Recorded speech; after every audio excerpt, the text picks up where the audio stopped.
Hai, stroker harus bahagia. Luar biasa. Ya, luar biasa. Aduh, siang hari ini saya di mana nih? Ini desanya desa Sumberagung, Jetis Bantul. Desa Sumber Agung, Jetis Bantul, Yogyakarta. Yogyakarta. Nah, siang hari ini saya jauh-jauh loh dari Jakarta ke sini, ketemu sampai ke Bantul, ketemu sama ini orang nggak asing buat kita semuanya. Tapi paling enak kalau beliau mau memperkenalkan diri dulu. Monggo, silakan Pak. Jadi sahabat semuanya, kan iya. Saya juga alhamdulillah siang ini nggak sengaja Mas Andreas Hari yang dari Jakarta udah ada waktu ke rumah kami yang di Bantul, Jogja untuk silaturahmi, dan tetap kita semangat dan bahagia selalu. Bahagia itu dia. Dari Depok jauh-jauh ke sini, Bekasi jauh ke sini, kita ketemunya malah ketemu di sini. Ketemu di sini. Dan di event yang tidak sengaja, mudah-mudahan sahabat semua di Nusantara dan di dunia bahkan kita bisa berkomunikasi, bertatap muka, juga ada inspirasi, hidup sehat, hidup bahagia, sejahtera. Itu Mas Andreas. Mas Suhadi. Nah, boleh dong biar cerita nih teman-teman stroker di stroker harus bahagia. Iya. Ceritanya pripun? Ceritanya bagaimana kejadian Mas Suhadi waktu terkena serangan stroke, Mas? Jadi sahabat Trukes channel Stroke Bahagia, saya Suhadi. Sekarang usia udah 48 lebih 2 bulan. Lebih 2 bulan. Jadi usianya 48 lebih 2 bulan. Ya, kelahiran 75. 75, ya. Kemudian saya pas waktu kena stroke, saya posisi masih di pedalaman Musirawas di Sumatera Selatan. Ini sedang dinas di pedalaman Musirawas. Jadi saya serangan stroke itu tanggal 10 Oktober 2019. Kok ya Oktober kabeh? Iya, aku Oktober tanggal 17. Jadi udah hampir 4 tahun saya mengalami stroke, dan alhamdulillah secara pemulihan. Jadi waktu itu serangan stroke, terus saya 3 hari dirawat di Kota Palembang. Jadi itu di pedalaman ya tadi? Iya, saya di pedalaman itu dari Kota Palembang itu butuh waktu 12 jam. Jadi dari Musirawas, pedalaman Musirawas ke Kota Palembang itu jaraknya 12 jam. Kayak dari Jakarta ke Jogja. Waduh. Itu jaraknya baru ketemu rumah sakit tuh. Bayangkan tuh. Berarti itu sudah lewat ya Golden Golden Bullet udah nggak kita dapat. Udah nggak dapat. Ya, terus setelah sampai ke rumah sakit Palembang, Paskes itu dinyatakan kita stroke penyumbatan. Penyumbatan kanan, jadi ngalamin kelemahan kiri. Sebelah kiri pokoknya itu kelumpuhan. Secara fungsional itu nggak bisa digerakkan. Itu yang waktu kejadian di Sumatera. Terus kita 4 hari dirawat di Palembang, kan kita nggak punya saudara. Keluarga juga jauh ya dinas. Terus istri udah nyusul di Palembang. Saya minta dirawat di Jakarta. Ya, kita ngurus izin penerbangnya, izin surat sehat dari perusahaan, izin terbangnya juga harus ini. Jadi, waduh, kalau ingat tuh ya, baru pertama kali menurut saya tuh digendong naik pesawat. Digendong lupa pesawat. Digendong naik pesawat. Di dalam pesawat kita diberikan seat yang lebih ya, 3 ya. Jadi kita kasih seat yang lebih berbaring ya. Ini biar bisa lebih nyaman selama penerbangan. Dari tim kedokteran bandara juga mengawal sampai ke dalam. Dari pas waktu sampai di Bandara Jakarta juga ke bawah juga kita ada tim medisnya. Jadi itu luar biasa sekali atas perlakuan atau dari maskapainya, dari pelayanan badannya. Kita sempat kalau nggak ditolong orang-orang yang sigap, nggak tahu nih kondisinya bagaimana. Itu yang saya alamin begitu. Jadi selama proses evakuasi, pengobatan atau perawatan saya dari Sumatera ke Jakarta, itu yang saya alamin, dan itu tidak terlupakan sampai dengan saat ini. Wah, luar biasa Mas. Dan saya dipindah di fase Jakarta, saya menjalani perawatan itu kurang lebih seminggu di Jakarta. Seminggu? Ya, di rumah sakit tipe A di Jakarta, di Tarakan itu, di Jakarta Pusat yang tipe A. Jadi perawatannya juga bagus, terus juga kita apa yang saya keluhkan, apa yang saya minta dilayani dengan baik, bahkan secara after perawatan jalannya itu juga kita tetap berjalan dengan baik dengan sahabatnya, dan bahkan dokternya kalau dulu ya Mas ya kan saya termasuk digolongkan stroke aktif lah. Jadi waktu masih kontrol tuh sebelum kita ada buka session klinik, saya diminta untuk ngasih dulu semangat dulu ke teman-teman yang antrian tuh. Jadi minimal 20 orang yang di klinik itu kita bercerita dulu dan itu sekarang sampai dokternya kita akrab dengan dokter spesialis sarafnya. Waduh, saya dengar Mas Wadi ini orang yang aktif, bahkan dari Mas Wadi ini terbentuk beberapa grup WA teman-teman stroke ya, Pak? Iya. Boleh tahu ceritanya, Mas? Jadi saya stroke kan di 2019. Saya Mei di 2020 itu saya buat grup namanya WA grup Joglo Sehat. Joglo Sehat. Nah, ini Bapak Ibu kalau dengar pernah WA Joglo Sehat atau mungkin yang ada di Joglo Sehat. Nah, ini kalau mau ketemu langsung Pak Suhadi ini. Joglo Sehat itu dulunya cuman ini Mas 27 orang tuh Joglo Sehat. Oh, gitu. Nah, sampai sekarang udah 300 lebih ya. 300 lebih. Nah, itu ada yang dari Brunei, ada yang dari Malaysia, ada yang dari Indonesia. Bahkan ada teman-teman yang dari beberapa kedutaan, dia juga aktif di sana, dan dia selalu kita berikan salam B3. Oh. B3 itu dari berlatih, belajar bersama. Oh, jadi di grup itu bukan hanya candaan atau tapi juga membagikan sesuatu, Dok. Iya, kita berlatih ya. Namanya berlatih itu kan kita latihan mandiri.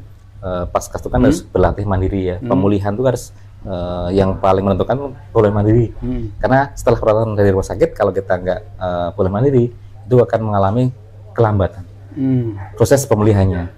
Nah, makanya teman-teman, saya selalu ngomong ke teman-teman semua, pokoknya kita jangan malu, jangan malas, 2M, jangan menyerah, 3M, Jadi, jangan menyerah. Kita waktu pasca itu kita nggak boleh malu, harus semangat malu. Sekalipun dalam kondisi fisiknya terbatas, kita harus. Nah, itu dia, betul. Terus jangan malas, mager nih. Iya. Istilahnya. Karena kalau stroke itu harus digerakkan fungsi geraknya, organ tubuh. Fungsionalnya fungsi gerak. Jadi dulunya kita bisa nyepeda, dulu kita bisa ngangkat berat, dulu kita bisa berjalan cepat. Itu fungsional yang kaki, fungsional tangan, itu juga harus kita latih ulang. Ya, jadi dilatih. Iya, dilatih itu. Harus saya selalu ngomong, kenapa kok latihnya harus terukur. Ya, teratur. Ya. Terus yang tadi harusnya terarah dulu. Jadi ada yang mengarahkan nih. Ada yang dicontoh, ada yang mengarahkan nih. Jadi kok terarah. Nah, terarah dulu kan waktu di rumah sakit kita dapat ilmu dari fisioterapi. Terarah. Atau dari dokter kayak medik. Atau dari para medis yang expert di bidangnya. Jadi harus terarah dulu dari posisi tubuh dan arah gerakannya. Terarah yang benar ya pastinya ya. Iya, tadi kita bilang lagi, kalau udah terarah kita kan bisa terukur. Arahnya begini nih, arahnya yang kanan dan kiri. Terus kita gerakannya apa nih yang sesuai dengan kondisi fisiknya. Terus terukur tadi. Nah, kalau terukur, ada ukurannya dong. Mas Andreas berusaha begini, jadi saya udah bisa latihan jalan nih. Bagi yang masih berbaring, latihannya begini. Jadi teman-teman secara video itu kan dari berbagai latar kehidupan, latar belakang profesi, terus latar belakang fisik. Nah, makanya aku nggak bisa nyontoh, jangan dicontoh dulu. Jangan, betul. Jadi kita nggak bisa disamakan tahapannya apa yang harus kita lakukan. Jadi sesuai dengan tahapan fisiknya. Nah, tadi terarah, terukur. Terus teratur. Ya, tadi udah 3M tadi. 3M, terus sekarang 3T. Banyak tuh 3T. Terarah, terukur, teratur. Teratur artinya tadi ada konsistensi. Konsisten. Ya, wah, ini kalau orang stroke mau ngomong kayaknya susah banget sekarang. Konsisten. Waduh. Dari konsisten itu ada dibagi lagi. Rutin, disiplin, berulang. Disiplin, berulang. Itu bagian dari konsisten. Ya, jadi rutin, ya harus rutin. Jangan sampai aku sekarang diajari hari ini dicobai sama Pak Jody pola jalan, terus sekarang stretching, ya. Jadi alat-alat yang di sekitar rumah kita nih, tembok ini, kursi kayu, terus gelas nih kayak gini, ini kayak ini, tatakan ini, jadi tatakan kan, oh bagian yang lemah nih, ini bisa buat okupasi tangan kayak ini, atau nanti buat muter tangan ini. Jadi apa saja bisa digunakan untuk latihan. Jadi rutin, disiplin, berulang. Terus, saya buka ini mau ngupas pepaya, ngupas ini, ngupas pisang, itu juga buat terapi. Itu kan tadi gerak fungsional kan? Gerak fungsional. Tangan kita yang dulunya begini, kita selalu kita bisa begini, tangan dulu belum mengangkat, kita harus bisa untuk angkat. Yang dulunya saya mau melambai tangan dada ini susah. Iya, benar-benar. Sekarang udah bisa lebih. Sudah enak. Jadi itu tadi kalau kita udah rutin, disiplin dan ulang, semuanya bisa akan kita kembali lagi kita ini kita pulihkan dengan jadi sensorik dan motoriknya bisa kita maksimalkan. Nah terus Mas, aku tuh kan baru kena waktu itu mungkin 4 bulan 5 bulan saya bergabung di Joglo. Terus sekitar bulan Maret atau bulan April ada lagi Kresna. Nah itu apa tuh ya? Oh jadi gini, perkembangan dari berbagai dulu kan ada teman-teman yang teman Joglo tuh ada termasuk predikat grup WA terbanyak se Indonesia. Waduh. Jadi grup WA 350-an. Dulu sempat ke 360-an dulu. 360-an. Ya, tapi kan fluktuatif dan sampai saat ini database yang ada di saya itu ada 759 anggota. 759 anggota. Itu yang sudah live ya. Seluruh yang sudah live, yang dia udah aktif lagi kan kayak teman-teman yang aktif. Oh saya udah Gojek Pak, HP-nya buat kerja. Sudah nggak kuat. Pak ini saya udah kerja di kantor nih. Mungkin saya cuma japrian tapi saya nggak bisa gabung lagi. Jadi dari total hampir 60% itu udah dia berkembali lagi ke masyarakat dan interaksi dengan masyarakat dari Joglo saya tuh. Dari 759 itu udah separuh udah bisa kegiatan kembali normal. Ada yang kerja, ada yang wira swasta, ada yang pokoknya kerja banyak lah profesi di kantor dan sebagainya itu dari situ. Nah, terus waktu habis jambore pertama di Jogja, jambore Jogja pertama. Yang waktu kan dokter tugas selaku ketua panitia jambore pertama. Salah satu kan ketemu Pak Haryanto Suryo, pembina sekaligus foundernya Kresna nih. Terus kita bertiga pada saya itu di bulan Januari 2023. Saya bertiga mendirikan Kresna. Apa tuh Kresna? Kresna itu apa hubungannya sama wayang orang nih Mas? Jadi ketokohan Kresna itu kan kalau di Nusantara kan udah familiar nih. Seorang tokoh yang dikasih filosofinya dia kan pengayom, pelindung, pemimpin. Terus dia juga orangnya cerdik. Cerdik termasuk juga tadi ada slogan yang di kesehatan di masyarakat cerdik. Nah, itu ada cerdik, terus segera KRS cerdik, cegah dan sebagainya. Sama dengan ngomong. Jadi itu kita bertiga membentuk Kresna. Jadi komunitas rehabilitasi stroke holistik Nusantara. Harapannya nanti bisa untuk seluruh rakyat Nusantara dan dunia. Bisa bergabung itu Kresna itu. Jadi kita bikin Kresna, saya Jenderal Tugas Ratmono, terus Pak Haryanto Suryo itu sebagai foundernya, dan saya sekarang ini dikasih amanah sebagai Ketua Harian Kresna. Yang untuk mengelola teman-teman yang kalau ada kegiatan-kegiatan maupun karena kita membawa amanah Kresna adalah holistik.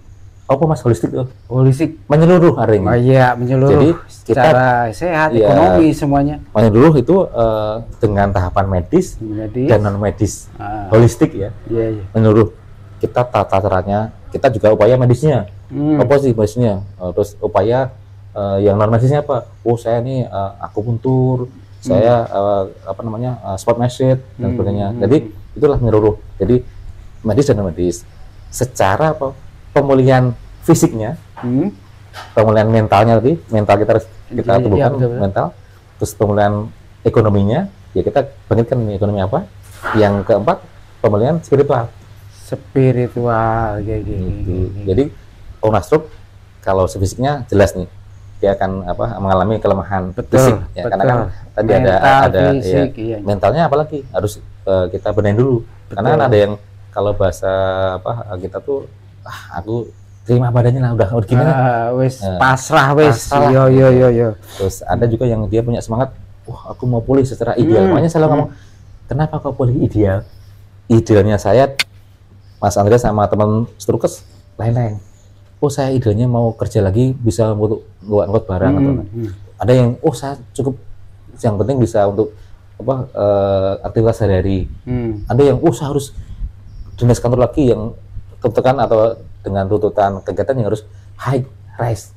Jadi masing-masing ideal itu berbeda ukurannya. Okay.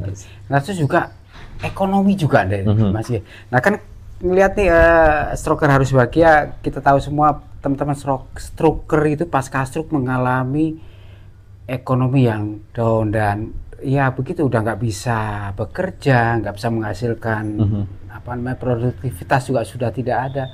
Nah itu apakah ada di Kresna ada itu semacam pelatihan atau apa gitu? Yeah. Jadi tahapan kita saat ini untuk pemulihan ekonomi, kita ada assessment tentang teman-teman yang punya UMKM, yang usaha dan sebagainya. Banget. Jadi misalkan contohnya ada teman-teman yang saya udah punya usaha untuk kegiatan jualan nih, ya kita bantu untuk produk knowledge-nya, kita bantu untuk marketnya, maupun kita bantu secara perizinan. Jadi sampai UMKM-nya juga. Betul. Kita bantu di sini nih, izin seperti IRT-nya. Kalau nanti dipaskan di luar daerah, kita udah punya izin dari IRT-nya. Nanti bahkan ke BPOM. Iya. Terus kita juga sertifikasi halal. Itu kan nanti kan akan punya nilai lebih. Yang dulunya betul. Dijual di warung, kita akan coba jualan di pasar modern, di toko online. Kalau di Jogja nih buat oleh-oleh apa gitu, ada toko-toko oleh-oleh khusus ya, ada izinnya itu. Itu yang satunya gitu. Jadi kita mapping dan teman-teman itu udah antusias, udah ada bentuk usaha dan sebagainya, kita bantu itu. Terus yang kedepannya juga kita beberapa pelatihan yang kita sampaikan ke teman-teman itu bertahap. Kita ikutkan nih dari dua atau 4 orang dulu kita latih dengan bumi arasi. Ini ada pelatihan juga, ada sesi pelatihan juga buat teman-teman stroker. Betul. Itu di mana tadi, Mas? Jadi kita tuh ada pusat training center, namanya kan di Pusat Bager. Training Bumi Arasi. Edu Resort. Bager. Daerah mana nih, Mas? Ciawi. Ciawi. Yang punya itu foundernya Kresna. Pak Haryanto Suro Panguripan. Ya, jadi kita punya training center untuk sahabat stroke. Jangan khawatir, nanti ada teman-teman yang sekiranya bisa punya kegiatan atau yang belum ada kegiatan yang maksimal, itu bisa disentralkan di sana. Jadi ada tempat rehatnya, ada tempat untuk climbingnya, ada tempat untuk kegiatan fisiknya juga ada, dan itu berkapasitas bisa sampai 220 orang. 220 orang. Itu bisa ditampung di sana. Keren. Ada banyak, terutama tadi untuk kegiatan fisiknya, kegiatan mentalnya juga cocok, kegiatan ekonomi juga lebih fisik, mental, terus ada training untuk percepatan ekonominya kreatif lagi. Juga ada. Iya. Itu yang dan kita selalu kerjasama dengan berbagai pihak, baik itu secara insan peduli stroke atau secara corporate. Itu yang akan kita terus kita galang ke mereka untuk kegiatan-kegiatan yang sifatnya teknis dan sebagainya. Keren luar biasa. Jadi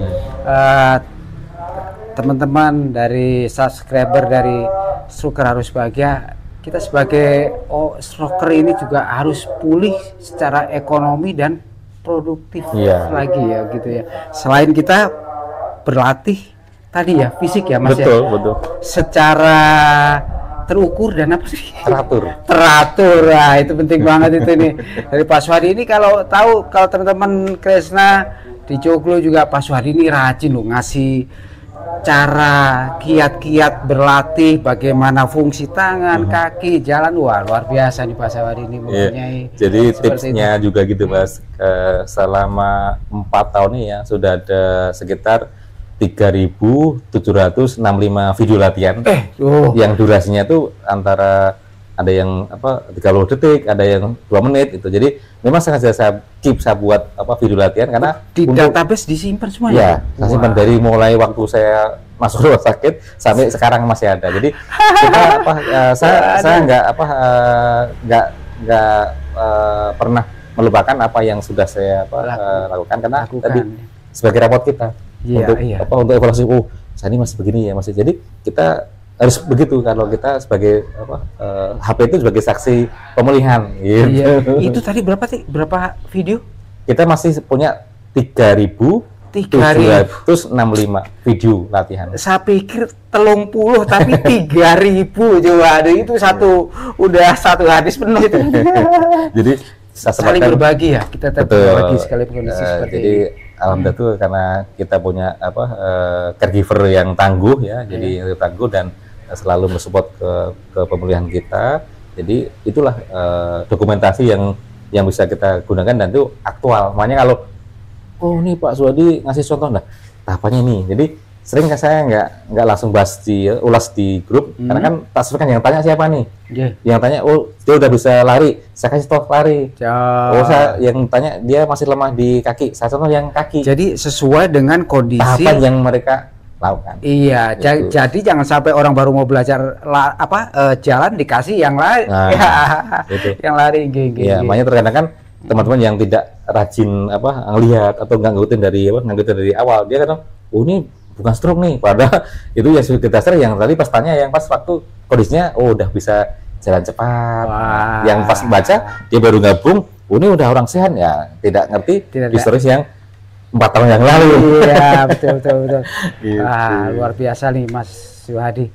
Nah, ini sebelum mengakhiri pembicaraan kita, ada pesan nggak Mas Suhadi buat teman-teman stroker ini biar mereka semangat, tetap produktivitas dan mereka terbangun lagi ekonomi mereka? Iya, yang jelas nih ya teman-teman, Stroke Bahagia dan channel di Stroke Harus Bahagia itu tadi yang sudah saya sampaikan, pokoknya pada prinsipnya kita harus pegang tadi 3M dulu. 3M. Jangan malu, jangan malas, jangan menyerah.